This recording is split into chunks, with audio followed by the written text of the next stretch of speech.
তুলিদের বাড়ির দাওয়ায় বসে তুলি একটি নকশি কাঁথায় মন দিয়ে ভোর তুলছে। তার পাশে একটি হারিকেনের আলো জ্বলছে। ও তুলি, তোর আব্বার কাশিটা তো আজ আবার বেড়েছে। ডাক্তার যা ওষুধ দিয়েছিল তাতে তো কোনো কাজই হচ্ছে না বলে মনে হচ্ছে। চিন্তা করো না মা, আমি কাল সকালে আবার ডাক্তার কাকার কাছে যাব, দেখব উনি কি বলেন।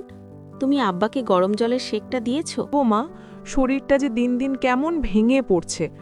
বড় ডাক্তার না দেখালে আর হবে না, কিন্তু সে তো অনেক টাকার ব্যাপার। আমরা পাবো কোথায়? টাকার জন্য ভেবো না মা, আমার উপর বিশ্বাস রাখো। আমার এই দুটো হাত তো আছে, আমি দিন রাত কাজ করব।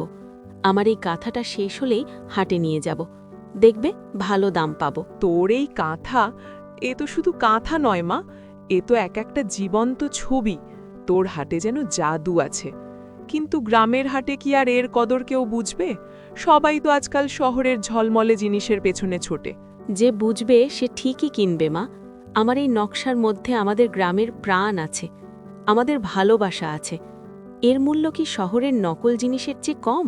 আমার মা ঠিকই বলেছে, ওর হাতের কাজের কোনো তুলনা হয় না। কিন্তু আমি চাই না আমার জন্য আমার মেয়েটা এত কষ্ট করুক। আমার যা হওয়ার হবে, তুই শুধু তোর স্বপ্নটা দেখ মা। আমার স্বপ্ন তো তোমাদেরকে ঘিরেই আব্বা।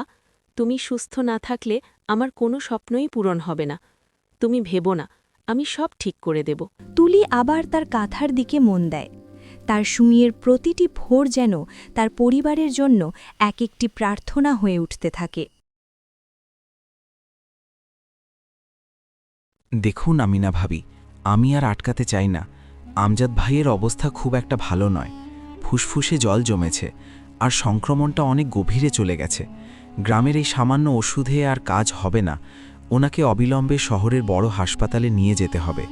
শহর? কিন্তু সেখানে তো অনেক খরচ ডাক্তার।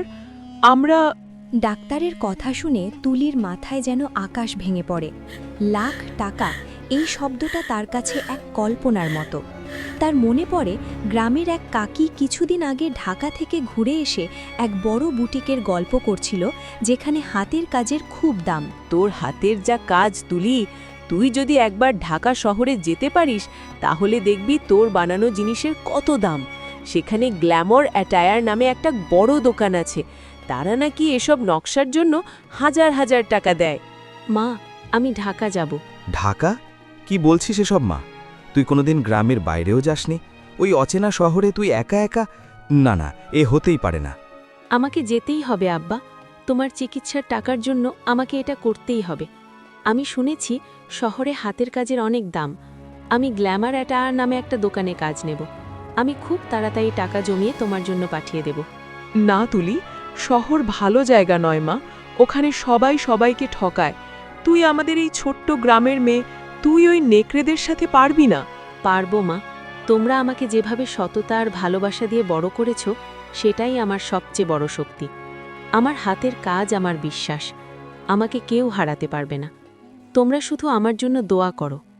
অনেক বোঝানোর পর আমজাদ শেখ এবং আমিনা বেগম রাজি হয়। সেই রাতেই তুলি তার বানানো সেরা নকশি কাঁথাটি এবং কিছু কাপড় তার ছোট্ট পুটলিতে ভরে নেয়। বাস থেকে নেমে তুলি হতভম্ব হয়ে দাঁড়িয়ে থাকে। তার চারপাশে হাজার হাজার মানুষ, গাড়ির হর্ন, কোলাহল, ধোঁয়া। তার গ্রামের শান্ত সবুজ পরিবেশের সাথে এর কোনো মিল নেই। আমি কোথায় এলাম? এত মানুষ, এত গাড়ি।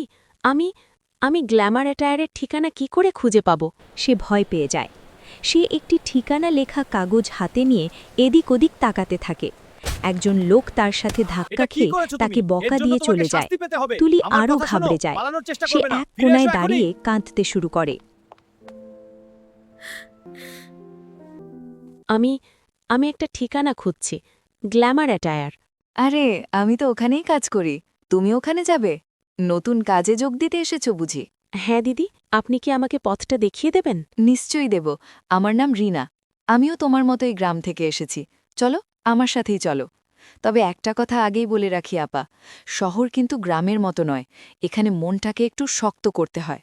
আর আমাদের শায়লা ম্যাডাম, উনি বাইরে থেকে যতটা ভালো, ভেতরটা কিন্তু ততটাই কঠিন। আমি শুধু মন দিয়ে কাজ করতে চাই দিদি। সেটাই করো। চলো তোমার নতুন জীবন শুরু হতে চলেছে। রিনা তুলির হাত ধরে তাকে নিয়ে শহরের ভিড়ের মধ্যে মিলিয়ে যায়। তুলির চোখে ভয় আর আশা দুটোরই মিশ্রণ। গ্ল্যামার অ্যাটায়ার নামটা যতটা সুন্দর, তার ভেতরের পৃথিবীটা ছিল ততটাই যান্ত্রিক। এখানে সুই সুতোর ভোঁড় মাপা হতো ঘড়ির কাঁটা দিয়ে, আর ভালোবাসার কোনো মূল্য ছিল না, ছিল শুধু নিখুঁত কাজের চাহিদা। তুলির কাছে এই জায়গাটা ছিল এক অদ্ভুত কারাগারের মতো। তো এই হলো নতুন মেয়ে, নাম কি? আমার নাম তুলি ম্যাডাম।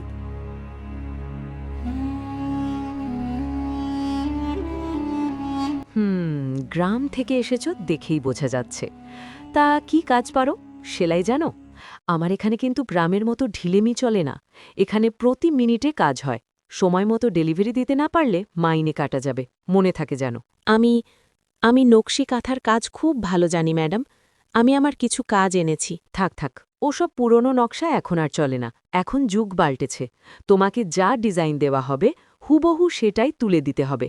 কোনো নিজের কারিগরি দেখানোর চেষ্টা করবে না। রিনা, ওকে কাজ বুঝিয়ে দাও। আর হ্যাঁ, প্রথম 1 মাস কোনো মাইনে পাবে না। এটা তোমার ট্রেনিং পিরিয়ড।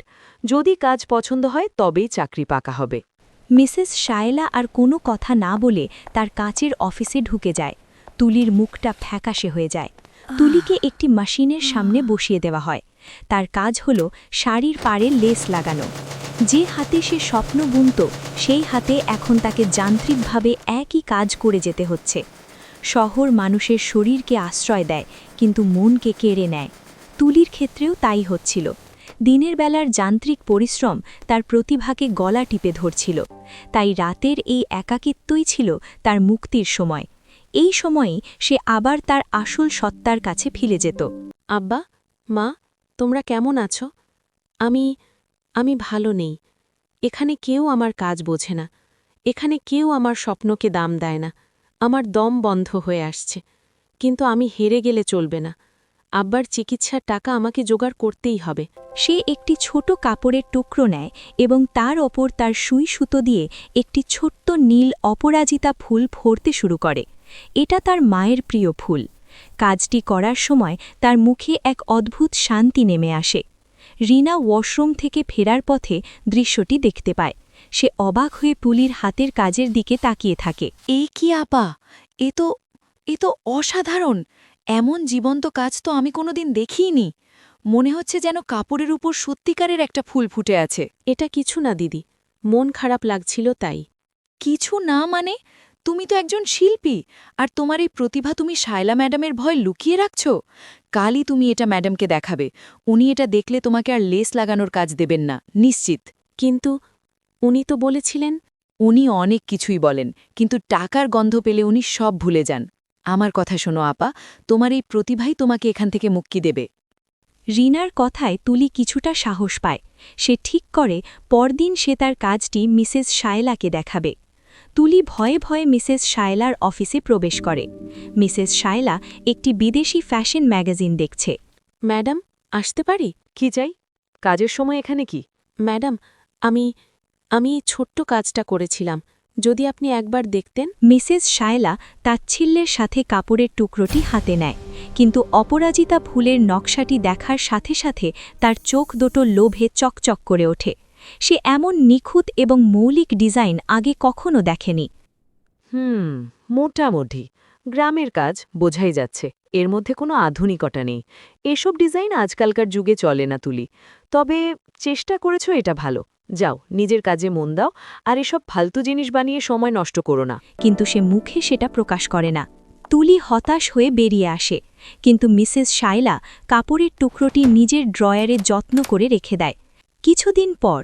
আপা, সর্বনাশ হয়ে গেছে। শায়লা ম্যাডাম, উনি তোমার ওই অপরাজিতা ফুলের ডিজাইনটা নকল করেছেন। শুধু তাই নয়, ওই ডিজাইন দিয়ে বানানো একটা পুরো শাড়ির কালেকশন উনি আগামী সপ্তাহের ফ্যাশন প্রতিযোগিতায় নিজের নামে জমা দিতে চলেছেন। কি? কিন্তু উনি তো বলেছিলেন। উনি তোমাকে মিথ্যে বলেছেন। উনি তোমার সরলতার সুযোগ নিয়েছেন। উনি তোমার স্বপ্নকে চুরি করেছেন আপা। তুলি তার সামান্য জিনিসপত্র গোছাচ্ছে। সে ঠিক করেছে সে গ্রামে ফিরে যাবে। এ কি করছো আপা? তুমি হেরে যাচ্ছ। তুমি এভাবে চলে গেলে তো শায়লা ম্যাডামেরই জিত হবে। আমি আর কি করব দিদি?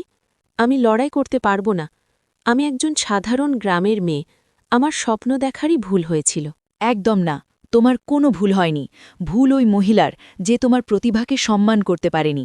তুমি যদি আজ চলে যাও, তাহলে তোমার মতো আরও অনেক মেয়ের স্বপ্নকে ও এভাবেই চুরি করবে। তোমাকে ঘুরে দাঁড়াতে হবে আপা, নিজের জন্য, তোমার বাবার জন্য, আর আমাদের মতো সব সাধারণ মেয়েদের জন্য। কিন্তু কিভাবে? আমার তো আর কিছুই নেই।